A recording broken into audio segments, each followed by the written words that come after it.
Trade theory of leadership develop ചെയ്തത് golden ആൽപോർട്ടാണ്. Also Ralph സ്റ്റോഗിളും Robert കാർട്സും ഇത് lighter expand ചെയ്തായിരുന്നു.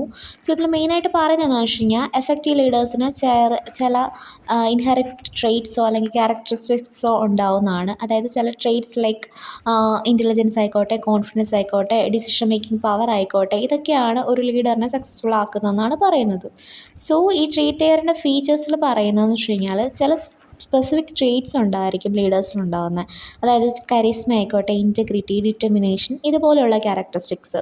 അതായത് ഫോർ എക്സാമ്പിൾ മാർട്ടിൻ ലൂതർ കിങ്ങിന് കരിസ്മയും ഇൻറ്റഗ്രിറ്റിയും ഇങ്ങനത്തെ 2 ട്രേറ്റ്സ് ഉണ്ട്. സോ അതൊക്കെ ആളുടെ അമേരിക്കൻ സിവിൽ റൈറ്റ്സ് മൂവ്മെൻറ്റിലുള്ള ലീഡർഷിപ്പിൽ പ്രകടമായിരുന്നു.